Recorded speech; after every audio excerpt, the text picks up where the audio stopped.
Hello students, welcome to the official YouTube channel of SSCM Government College Mandalgarh. I am Anjali Agarwal, Assistant Professor of Economics and Financial Management. हमारा आज का topic है check. यह विनिमय साध्य विलेख का तीसरा महत्वपूर्ण प्रकार है।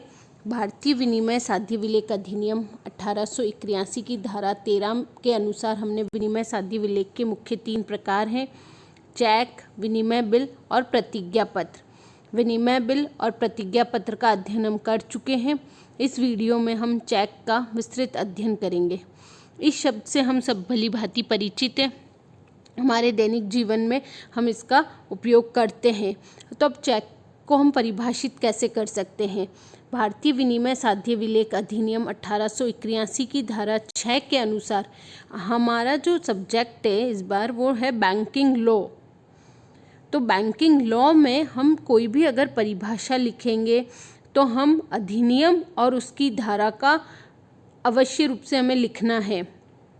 तो भारतीय विनिमय साध्य विलेख अधिनियम 1881 की धारा 6 के अनुसार चेक एक ऐसा विनिमय विपत्र है जो किसी निर्दिष्ट बैंक पर आहरित किया जाता है।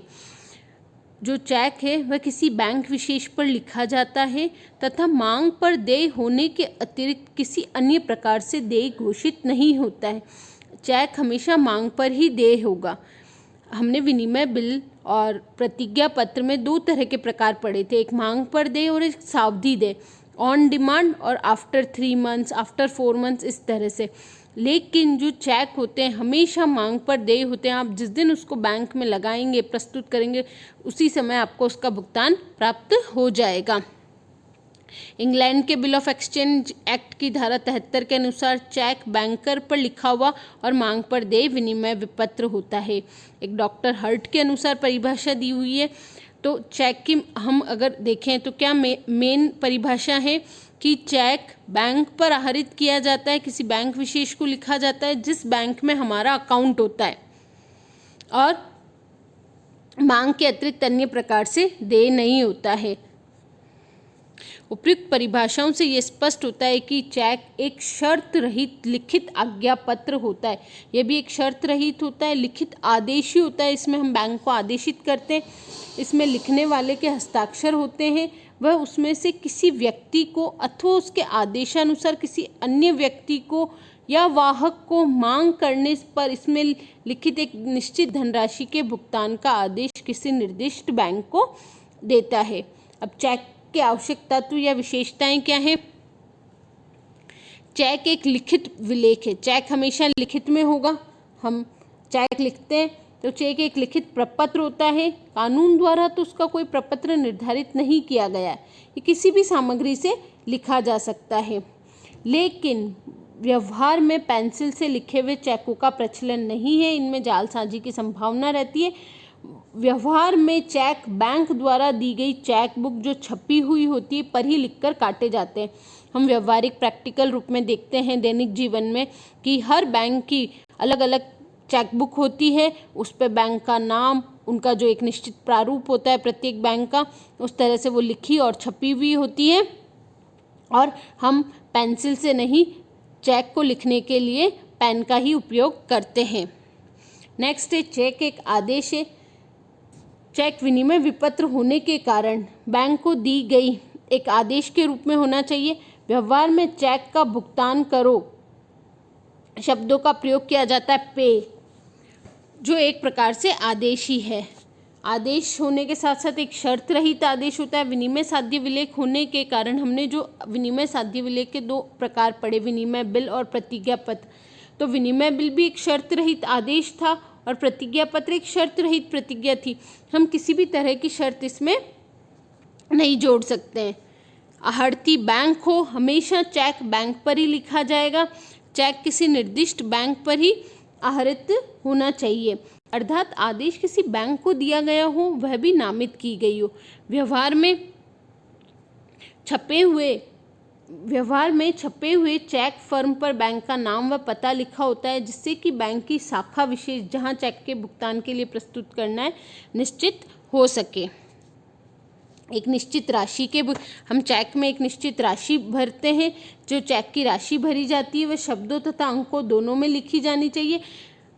बैंकिंग लॉ जो हमारा और बैंकिंग नेगोशिएबल इंस्ट्रूमेंट एक्ट है उसकी धारा 18 के अनुसार इन दोनों में अंतर होने, यानी शब्दों और अंकों की राशि में यदि अंतर है या गलती से हमसे लिखा गया है तो शब्दों में लिखित राशि के भुगतान को आदेश माना जाएगा। जो आपने इन वर्ड्स लिखा है उसे ही सही माना जाता है।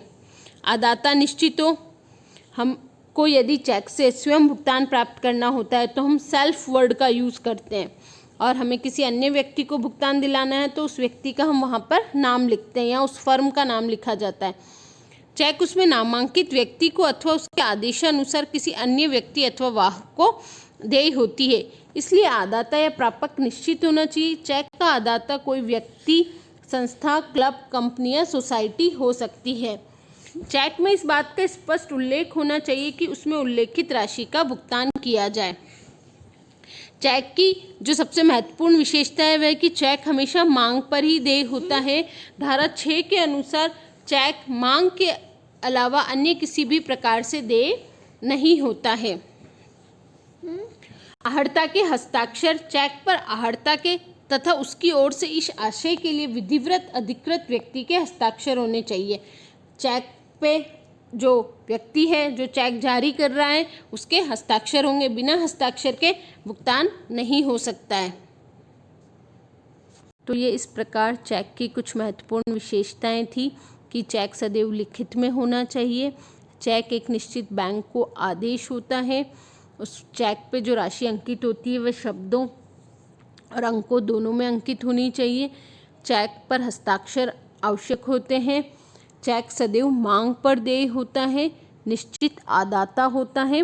तो ये हमने चेक की कुछ महत्वपूर्ण विशेषताओं का अध्ययन किया। अब है चेक के पक्षकार। चेक के निम्नांकित 3 पक्षकार होते हैं। फर्स्ट है आहर्ता। आहर्ता कौन होता है? चेक लिखने वाले को आहर्ता कहते हैं, ड्रॉवर। हमने जैसे प्रतिज्ञा पत्र पढ़ा, विनिमय बिल पढ़ा, तो विनिमय बिल या बिल ऑफ एक्सचेंज में ड्रॉवर कौन होता है? ऋणदाता होता है। और प्रतिज्ञा पत्र में ड्रॉवर कौन होता है? ऋणी होता है। चेक में लिखने वाले को आहर्ता कहते हैं। यह बैंक का ग्राहक होता है और इसका बैंक में खाता होता है। यह चेक पर अपने हस्ताक्षर करता है। सेकंड है आपका ड्रॉवी। जिस निर्दिष्ट बैंक पर चेक लिखा जाता है उसे चेक का आहर्ती कहते हैं। यह चेक का भुगतान करने वाला बैंक होता है। थर्ड है आपका आदाता या पेई। यह वह व्यक्ति होता है जिसके पक्ष में चेक लिखा जाता है या पृष्ठांकित किया जाता है। वास्तव में ये चेक का भुगतान पाने वाला व्यक्ति होता है। अब है चेक को तैयार करने की विधि। आपको नीचे एक सैंपल चेक दिया हुआ है, ICICI बैंक का है। हर बैंक का व्यवहारिक जो प्रैक्टिकल है उसमें हर बैंक की अलग से एक चेक बुक होती है। जिस बैंक में आपका खाता होता है, जब आप खाता खुलवाते हैं तो आप चेक बुक के लिए भी एक फॉर्म भरते हैं कि मुझे चेक बुक चाहिए। तो इस चेक को कैसे फिल करते हैं? यह आपका डेट है, यहाँ डेट लिखी जाती है, DD MM YY, date, month और ईयर पे इस स्थान पे उस संबंधित व्यक्ति का नाम लिखा होता है जिसको हमें भुगतान करना है। यहाँ पर शब्दों में राशि अंकित होती है। जैसे 10,000 रुपये का भुगतान करना है तो आप यहाँ लिखेंगे 10,000, और हिंदी में लिख रहे हैं तो 10,000 रुपये मात्र, ओनली। यहाँ पर अंकों में राशि लिखी जाती है। अकाउंट नंबर है, अकाउंट नंबर आजकल प्रिंटेड आते हैं। और यहाँ पर संबंधित व्यक्ति के हस्ताक्षर, यानी जो चेक जारी कर रहा है जिसका बैंक में खाता है वो यहाँ पर हस्ताक्षर करेगा। और यहाँ पर ये इसमें प्रिंटेड नहीं, यहाँ पर आपको चेक के नंबर होते हैं, जो बैंक के कोड होते हैं उस तरह से यहाँ पे वो लिखे हुए होते हैं। तो ये एक आपका चेक है। अगर हमें इस चेक का पेमेंट स्वयं को चाहिए होता है तो हम यहाँ लिखेंगे टू सेल्फ। ये तो सेल्फ का चेक हो जाता है। उसके अलावा एक और बात कि चेक जब भी हम लिखते हैं और हमें इसका भुगतान नकद नहीं चाहिए होता, हम सामने वाले व्यक्ति के अकाउंट में इसका पेमेंट करवाना चाहते हैं, चेक को सुरक्षित करना चाहते हैं, तो हम चेक के जो इस कॉर्नर पर 2 समांतर रेखाएं खींचते हैं, ये क्या कहलाता है? क्रॉसिंग ऑफ चेक, चेक का रेखांकन। इससे चेक सुरक्षित हो जाता है, इसका भुगतान खिड़की पर न होकर संबंधित व्यक्ति के खाते में ही होता है। इसका एक अलग से पूरा चैप्टर है, इस पे क्रॉसिंग ऑफ चेक पे मैं एक अलग से पूरा वीडियो बनाऊंगी। नेक्स्ट है, चेक लिखने वाले व्यक्ति को निम्नलिखित बातों पर ध्यान देना चाहिए कि हमें क्या क्या सावधानी रखनी चाहिए जब हम चेक लिखते हैं। चेक के दोनों भागों में तारीख लिखने के लिए जगह खाली छोड़ दी जाती है। जिस दिन चेक लिखा जाता है, हम जब भी चेक बुक तो हमें इशू हो जाती है, फिर चेक का डेट वाले कॉलम में हमें तिथि, महीना और वर्ष साफ साफ लिखना चाहिए। यदि तिथि नहीं लिखी होती है तो बैंक ऐसे चेक को अपूर्ण लिखकर लौटा भी सकता है। अब हम जब चेक पे डेट डालते हैं, मैंने किसी व्यक्ति को आज चेक दिया है और मैं चाहती हूँ कि आज मेरे अकाउंट में पैसा नहीं है, मैं उसको 10 दिन बाद भुगतान करना चाहती हूँ, तो हम जब चेक इशू करेंगे तब उस पर 10 दिन बाद की डेट डाल देंगे, तो वो चेक क्या कहलाएगा? आगामी तिथि का चेक या पोस्ट डेटेड चेक। ऐसे चेक का भुगतान बैंक उस तिथि के पूर्व नहीं कर सकता। अब एक और है कि जब मैंने चेक लिख दिया, मैंने आज की तिथि, आज की डेट का चेक लिख के किसी को चेक इशू किया है, अब वह चेक कितने महीने तक के लिए सुरक्षित, मतलब 3 मंथ्स तक उस चेक का भुगतान वो व्यक्ति प्राप्त कर सकता है। उसके बाद वो चेक का भुगतान करने के लिए बैंक बाध्य नहीं। बैंक ने 3 महीने तक की उसकी वैलिडिटी रखी है। ऐसे चेकों को क्या कहते हैं? काल तिरोही चेक कहते हैं। आपके जो 2 मार्क्स के क्वेश्चंस आते हैं एग्जाम में, उसमें इस तरह के क्वेश्चन पूछे जाते हैं कि आगामी तिथि का चेक किसे कहते हैं, काल तिरोहित। और यह जो प्रैक्टिकल चीज़ें हैं आपके डेली जीवन में भी बहुत उपयोगी हैं। ऐसे चेक को प्राप्तकर्ता उस लेखक से बदलाकर उसे दूसरा चेक ले सकता है। 1 जनवरी को चेक लिखते समय अक्सर अगर आपने पुराना साल लिख दिया तो वो चेक 1 वर्ष पुराना हो जाता है। जब भी हम नए वर्ष के प्रारंभ में चेक लिखें तो हमें ईयर की सावधानी रखनी है।